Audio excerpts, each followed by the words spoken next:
Welcome, guys, to the dynamic duo. I'm Franz. I'm Kevin. Welcome to the new Batcave and Avengers Tower, everybody. I Welcome love home. it. I love it. Kevin, we were, there's so much to talk about. There's a lot to talk about. There's a lot that I want to pick your brain on. There's a lot that I have opinions on. So there are several subjects. Certainly, Wanda Vision has come out. I want to get your opinion on that. Okay.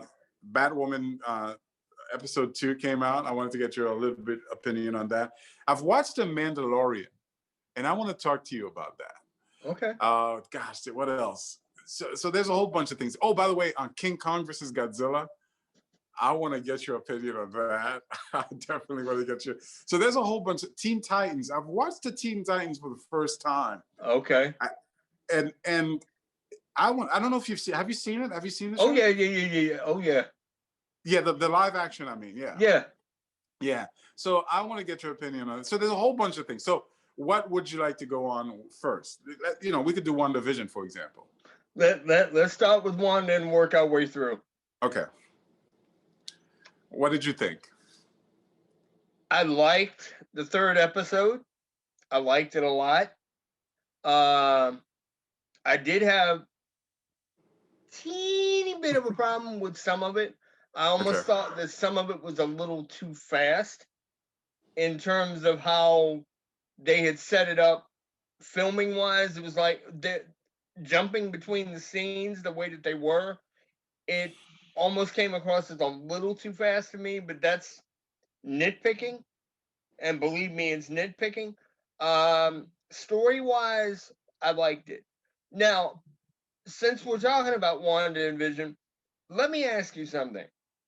Unless I'm wrong, didn't they have a boy and a girl and not two boys? You mean in the comic? Yes. I thought it was a boy and a girl and not two boys.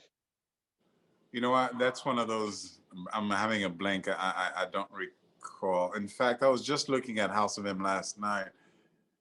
I think it was two boys. Yeah, I think it was two boys. Okay. I think it was two. Yeah, I think it's two boys. I think it was two boys.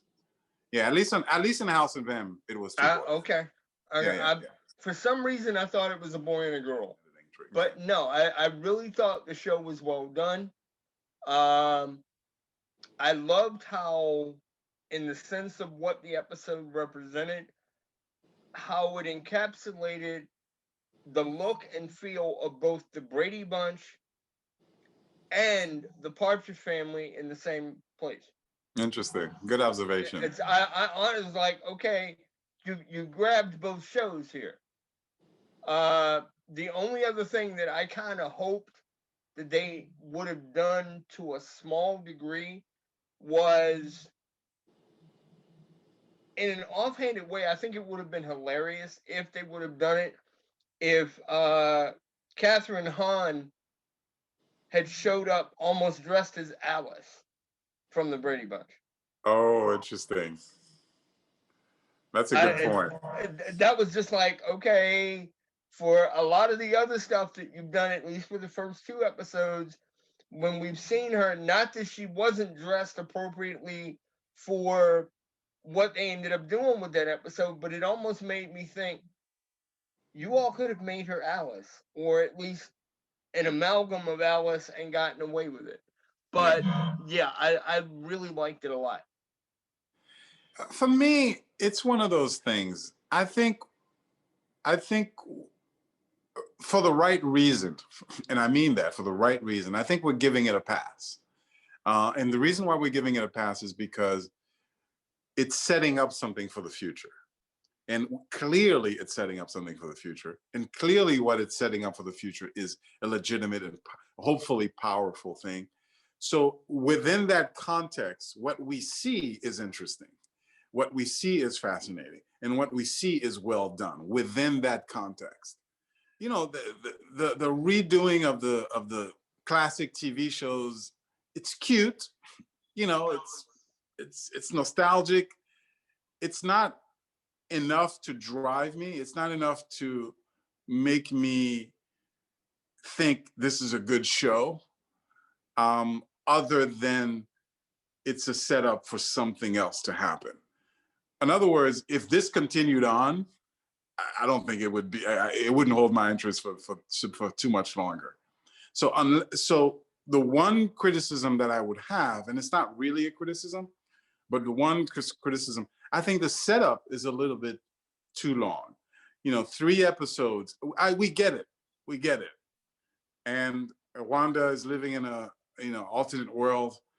I don't think it required 3 episodes of, I can say silliness, right? Because those original TV shows were kind of silly. Mm-hmm. I don't think it required 3 episodes of silliness for us to get it. I think it could have been done in 1 episode.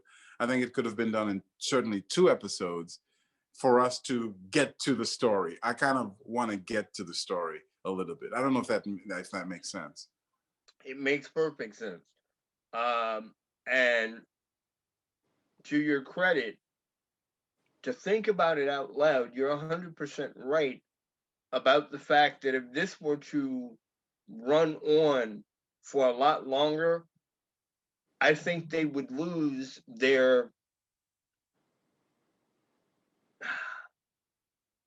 they'd lose the audience. Yeah. Because this can't go on forever. A lot of people have made their own little observations online, and they're hoping that this will run into material from the 90s and into the 2000s when it comes to TV. To be honest with you, Franz, I hope it doesn't. Yeah.